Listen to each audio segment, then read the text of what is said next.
जी, इस वक्त मैं मौजूद हूँ सिटी कोर्ट में। आज आपको बताता चलूँ, आज ज़हरा काज़मी केस के हवाले से इंतहाई अहम दिन है। आज जो है एमएलओ के हवाले से, मकबूया के एमएलओ के हवाले से बात होगी। आज जो है दोनों मुल्ज़िम ज़हीर और शब्बीर की अबूरी ज़मानत के हवाले से आज जो है बात होगी। मैं आपको बताता चलूँ, कानूनदान बताते हैं कि एमएलओ इंतहाई अहम है। 375 जो मुल्ज़िमान पे जो है 375 लगा हुआ है, एमएलओ होने के बाद ही साबित हो सकेगा। तो आज इन दोनों केसेस के हवाले से इंतहाई अहम दिन है। आज चलान पे आज बात होगी, एमएलओ पे बात होगी और इनकी अबूरी ज़मानत के हवाले से बात होगी। दोनों मुल्ज़िमान इस वक्त कमरा अदालत में पहुंच चुके हैं और मुल्ज़िम के वकील भी पहुंच चुके हैं और तफ्तीशी ऑफिसर सईद साहब भी पहुंच चुके हैं। तो आज 29 तारीख है। आज इन दोनों दरख्वास्तों के हवाले से आज इंतहाई अहम दिन है और सबसे ज़्यादा अहम जो है वो एमएलओ है।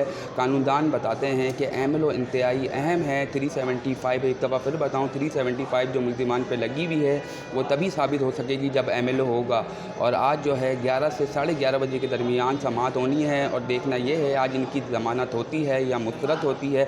मुसलसल जो है ताख़ीर होती जाती है एमएलओ के हवाले से और दरख्वास्त के हवाले से। मैं बताता चलूँ, एमएलओ और इनकी अबूरी ज़मानत में जो तौसी होती है उसका फ़ायदा जो है इन दोनों मुल्ज़िमान को होता है।